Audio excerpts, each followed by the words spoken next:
You could hear the collective gasp ripple across Cleveland. It wasn't just disbelief. It was déjà vu. Because once again, the Browns had stared directly into the face of a promising young quarterback, seen him show poise, command, and undeniable skill, and said, "Nah, we're good." Let's be real here. The Browns didn't just make a football decision. They lit a match to a powder keg of controversy that's been simmering for years. If you're into the real story and all the messy twists they don't show on highlight reels, go ahead and subscribe. And if you're sticking around to see how this Browns QB chaos plays out, you should definitely be subscribed. Not just in Cleveland, but across the NFL. And at the center of it, Shedeur Sanders, a quarterback who didn't just show up, but showed out. Let's go back to that preseason performance. It wasn't flashy for the sake of being flashy. It wasn't wild no-look passes or Instagram highlight reels. It was precise, measured, mature. He commanded the huddle like a veteran. He read defenses like he'd been doing it for a decade. He hit receivers in stride, manipulated safeties with his eyes, and most importantly, he played with confidence, not arrogance, not look-at-me swagger. Confidence, the kind that says, "I belong here." But apparently, the Browns didn't think so. Instead, they doubled down on Dylan Gabriel, a quarterback whose performance at camp can generously be described as uneven. And if we're being honest, borderline concerning. 11 missed passes out of 14 in one practice. Happy feet in the pocket. Delayed reads. Bad decisions under pressure. And when asked about it, Coach Kevin Stefanski called it a learning experience. Meanwhile, Shedeur completed passes like clockwork, stayed calm under pressure, outperformed his competition, and what was the feedback? He has areas to improve. Sorry, what? Isn't that what everyone has? Isn't that the point of training camp? But here's the part that really stings, and fans felt it instantly. This wasn't just about performance. This felt personal, political, like something more than football was happening behind the scenes. Because if we're strictly talking X's and O's, game tape, and leadership presence, there's no contest. The eye test doesn't lie. Shedeur looked like an NFL quarterback. He acted like one. He performed like one. So why is he sitting? And now, let's talk about what no one wants to say out loud. But everyone is thinking, would this decision have been the same if Shedeur didn't come with baggage? If he wasn't a fifth-rounder? If he hadn't come from HBCU roots and a social media-heavy college spotlight? If his name weren't Sanders? Because it sure feels like the rules are different here. Let's be honest. Black quarterbacks have always had to work twice as hard to get half the credit. The bar is higher. The margin for error is razor thin. And when they do everything right, the narrative shifts from he's ready to he's close. But somehow, when a white quarterback struggles, throws picks, misses open men, flubs basic mechanics, it's just growing pains. That's not a coincidence. That's a pattern. And fans see it. Analysts see it. Even players are starting to whisper about it. Because how else do you explain this? You got a quarterback, Shedeur, who has won at every level. At Jackson State, he dominated. At Colorado, he thrived in a high-pressure, high-visibility program. And now, in his first NFL preseason, he doesn't just survive, he shines. And the response from the Browns is to tell him to wait his turn? Based on what? A quarterback ahead of him who can't put together a clean drive, who's being protected not by his play, but by the people upstairs. It's not just frustrating. It's insulting. Because for fans, especially in Cleveland, this isn't some theoretical debate. They've lived through quarterback heartbreak. Year after year, name after name, hype followed by disaster. And now, for the first time in years, they see a kid who feels different. He has it factor. And the Browns are shelving him? How does that make sense? Unless, and here's the ugly truth, it's not about what happens on the field at all. It's about control, about narratives, about sticking to the plan instead of adjusting to reality. But plans don't win games. Talent does. And right now, Shedeur Sanders is the most talented, composed, and ready quarterback not named Deshaun Watson on that depth chart, arguably even including him. Depending on who you ask, the fallout is already snowballing. Fans are furious. Social media is buzzing with clips, side-by-side stat comparisons, and long threads calling out Stefanski and the front office for what feels like yet another quarterback misfire. But it's deeper than just Shedeur versus Gabriel. This is about merit, about fairness, about whether the NFL and the Browns are willing to evolve past the old-school thinking that still lingers in some rooms. Because it's 2025.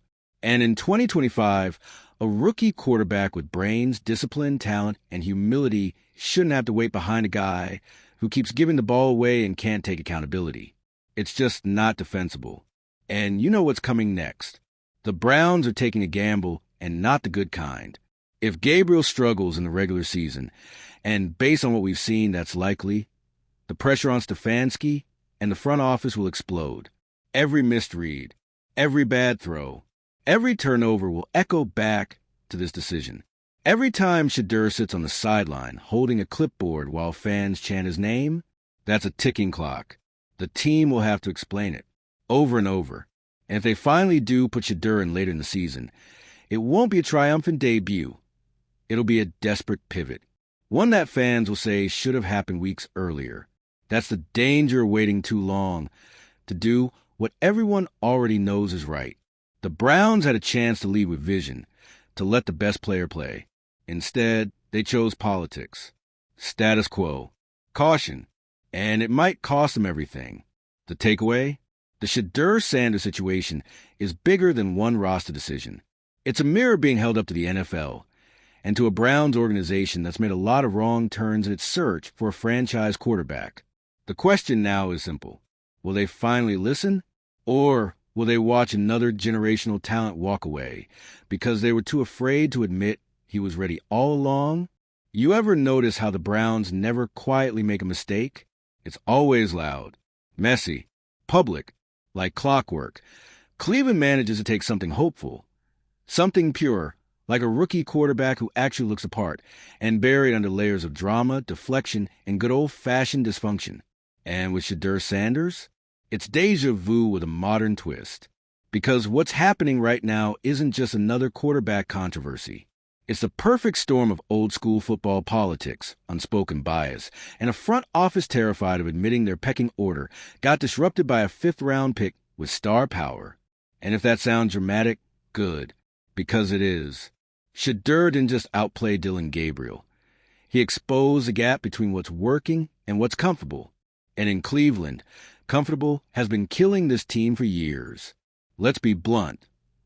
Dillon Gabriel is not a bad guy. He works hard. He wants it. But he is not winning this quarterback battle. Not on the field. Not in the film room. Not even in the locker room, where veterans are starting to whisper about the kid being different. The rhythm is different when Shedeur is under center. The energy lifts. Guys run sharper routes. The offense breathes. You can't fake that. You can't coach that. That's earned. And that's why the silence from Stefanski and the front office is so deafening. No praise. No acknowledgement. No indication that Sanders is in the mix. Just the same vague coach speak. We're sticking with our process. What process? The one that's seen the Browns burn to more quarterbacks than most franchises do in 3 decades? The process that brought you Johnny Manziel, Deshaun Kaiser, and Brandon Whedon, and now has you clinging to a backup who just threw more incompletions than completions in camp? If that's the process, maybe it's time to break the cycle. Because Shedeur isn't just a better option, he's a better message. He says to every rookie in that building, do your job, stay ready, you'll get your shot. But when you bench him in favor of a guy who hasn't earned it, that message dies. You lose the trust. You lose the room. And you might lose Shedeur altogether. Let's talk future, because that's what this is really about. This isn't just about week 1. This is about what the Browns want to be. Are you building around Deshaun Watson until the wheels fall off? Are you grooming Gabriel as the heir, even though no one's buying it? Or do you take the leap, build something new, something bold, with a quarterback who doesn't just fit the mold, but redefines it? Because Shedeur isn't just another dual-threat guy with flash. He's a cerebral assassin. He studies tape like a coach.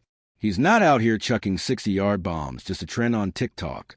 He's breaking down coverages, adjusting protections, calling out disguised blitzes before the snap.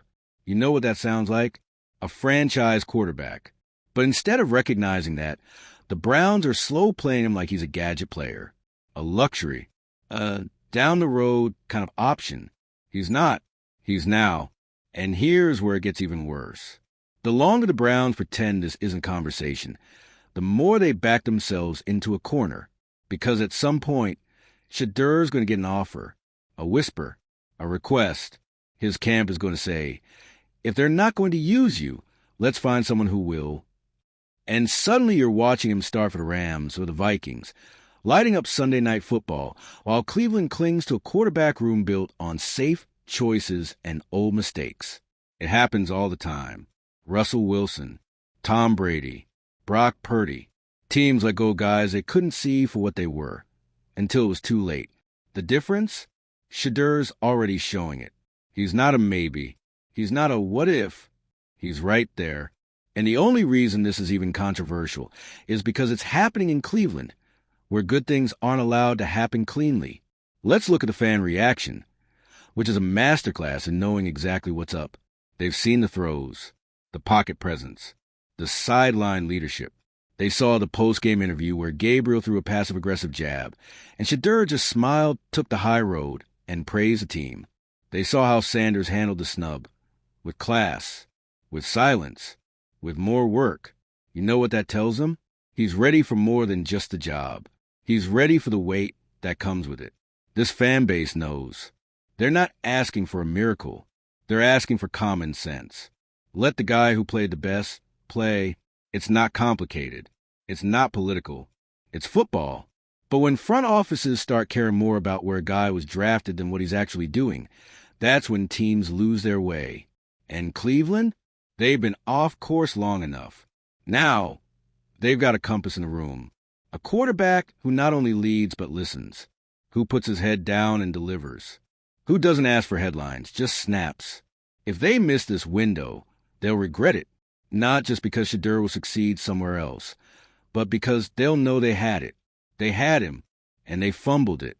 Again, the future is staring Cleveland in the face, and it's wearing number 14. All they have to do is see it. But hey, it's Cleveland. Seeing has never been the hard part. It's believing that gets them every time. So now we're here. Another week of training camp. Another round of first-team reps handed to Dylan Gabriel like it's still June and no one's watching. Another press conference where Kevin Stefanski avoids saying Shedeur's name like it's some forbidden spell that'll summon truth and chaos all at once. Except here's the twist. Truth and chaos, they're already here. You got offensive linemen asking under their breath, why isn't 14 getting the reps? Receivers showing up early to run extra routes with him. Not the starter. Even assistant coaches, the ones who aren't mic'd up or wired into PR machine, are dropping quiet praise off the record. That kid, he sees a feel like he's been in the league 5 years. And still nothing changes. Gabriel throws 2 picks in red zone drills. It's miscommunication. Shedeur completes 11 straight passes against the second-string defense with timing and anticipation. Nice series. We'll see how he builds on that. It's the kind of gaslighting that isn't just frustrating. It's insulting to him, to the fans, to the entire concept of merit. But let's step back for a second and ask the real question. Why is this so hard for the Browns? Why is the obvious decision? Give the better quarterback a shot. Treat it like it requires a 10-person committee, a 40-slide PowerPoint, and a signed blessing from the ghost of Otto Graham. Because at its core, this isn't about talent. This is about ego. Front offices hate being wrong, especially when it's in public, especially when the guy who's making them look wrong wasn't their guy. And let's be real, Shedeur Sanders wasn't their guy. He wasn't supposed to matter. Not this soon. Not in this way. He was supposed to be a developmental pick. A nice story. A high-upside backup who maybe contributes in year 3. But that plan got smoked the moment he stepped on the field. Because Sanders didn't wait around for permission to shine. He took the spotlight, earned it, owned it, and now they don't know what to do with him. It's not that they can't see what he's doing. It's that they didn't plan for this. And when NFL teams don't plan for something, they panic. They dig in. They create narratives. He's not ready. Let's not rush him. We're just sticking with our process. Meanwhile, the guy who actually isn't ready is getting first-team reps because the plan said so. That's not coaching. That's cowardice. And it's going to burn them. Because sooner or later, whether it's week 4 or 6 or the moment Gabriel throws a pick six that gets booed out of the stadium, they'll have no choice. They'll have to give Shedeur the ball. But by then, the damage might already be done. You lose early in this league, it snowballs. You lose the locker room. You lose the season. And all that could have been avoided by simply playing a quarterback who's clearly ready to lead. It doesn't help that Shedeur hasn't said a single wrong word. He's been a professional through it all. No passive-aggressive quotes. No cryptic tweets. No locker room leaks. Just work. Quiet, consistent, unshakable work. You think that hasn't made an impression? Every player in that locker room sees it. They know how easy it would be for a young QB, especially one who already has a spotlight on him, to stir the pot, go on a podcast, take a shot, play the disrespected card. But Shedeur doesn't need to do any of that because his game is doing all the talking. And that's more powerful than any soundbite. It's what makes the Browns' refusal to acknowledge him all the more infuriating. Because this isn't some cocky rookie demanding respect he hasn't earned. This is a guy earning it every single day and still being told to wait in line. For what? For loyalty to a plan that stopped making sense 2 weeks ago? You know what that says to the rest of the roster? It says performance doesn't matter. And once your team starts believing that, you lose them. Not overnight. Not all at once. But piece by piece. Trust erodes. Accountability disappears. Guys stop going the extra mile because what's the point? You want to talk culture? That's how you destroy it. All because you were too stubborn to pivot. Too proud to admit the kid is what you didn't expect him to be. Too scared to give the ball to a player who might prove you were wrong and win doing it. And make no mistake, Shedeur Sanders will win. Whether in Cleveland or not, that part is inevitable. The only question is whether the Browns will be smart enough to let it happen in their jersey. Or whether they'll be the next team in a long line of franchises that had lightning in a bottle and let it leak out because they couldn't handle the heat. You'd think they would have learned by now. But here we are, another summer. Another young quarterback showing promise. Another front office pretending they don't see it. But we see it. The fans see it. The players see it. And eventually, the results will force their hand. Because you can't bury greatness forever. It breaks through. It always does. So now the Browns are boxed in. They've cornered themselves with a choice they don't want to make. Give the job to the guy who earned it, or stay loyal to the guy who fits the plan. It's football's oldest trap, the loyalty to the blueprint. But guess what? The blueprint doesn't win games. The player does. And Shedeur Sanders? He's that player. Let's not pretend anymore. Let's not wait and see. Let's stop acting like this is a toss-up or a matter of reps. This is about the eye test, the locker room energy, the factor, all of which Shedeur has, and all of which Gabriel simply doesn't. You can see it in the offense. When Shedeur's on the field, the timing's sharper. The receivers are energized. The offensive line is engaged. It's not magic, it's leadership. He brings calm to chaos, rhythm to disorder. And in the NFL, that's everything. But the Browns? They're stuck in an outdated belief system. One that says your draft status determines your value. One that says it's better to be wrong with your pick than right with someone else's. That's not just pride. That's organizational malpractice. Because what message are you sending? That a fifth-round pick, no matter how talented, should know his place? That no matter how well you play, there's a ceiling you're not allowed to break? It's not just bad strategy. It's toxic culture. And here's the thing. The locker room feels it. They know when a guy is getting unfair treatment. They know when merit is being overlooked. And even if no one says out loud, even if no one storms into Stefanski's office or calls a players-only meeting, that silence becomes weight. A weight that drags everything down. Players start to look around and ask, What's the point of grinding? If the outcome's already decided, that's how you lose urgency. That's how you lose buy-in. And in a league as cutthroat as the NFL, you can't afford to lose 1 inch of momentum, let alone a locker room. Now, let's talk about Shedeur off the field. Because this man isn't just navigating quarterback politics. He's doing it under a microscope. He's a Sanders. His last name is louder than most players' entire college careers. He's been doubted, dismissed, picked apart in real time by analysts, by fans, by people who never watched a snap of his game tape. And yet, he never blinks. He shows up, does the work, doesn't run to social media, doesn't play the victim. In an era where every athlete has a brand, a podcast, and a PR team, Shedeur just plays ball. You know how rare that is? That should be everything coaches dream of. But instead, they're treating him like a long shot, when, in reality, he's the most composed guy in the room. And it's not just about physical tools. Yeah, he's accurate. He can make every throw. He's mobile when needed. But it's the processing speed that sets him apart. He doesn't need 3 years to adjust to the speed of the game. He's already seeing it. That's the kind of thing you can't coach. You either have it or you don't. And Shedeur has it in spades. The problem? The Browns don't seem to want that right now. Or worse, they're scared of what comes next if they admit he's ready. Because once you crown Shedeur, everything changes. You're not just switching quarterbacks. You're admitting your depth chart was wrong. You're admitting a guy you pegged as QB3 might actually be QB1 in a few months. You're admitting you underestimated him. And for some coaches and execs, that's harder to swallow than a losing streak. But that's the price of doing what's right instead of what's safe. And honestly, the longer they drag this out, the worse it gets. Because the truth is going to outpace them anyway. Shedeur will keep balling. Gabriel will keep struggling. Fans will keep shouting. Reporters will keep asking. And eventually, everyone will know what the Browns refused to admit. They had the guy, and they hesitated. That hesitation could cost them games.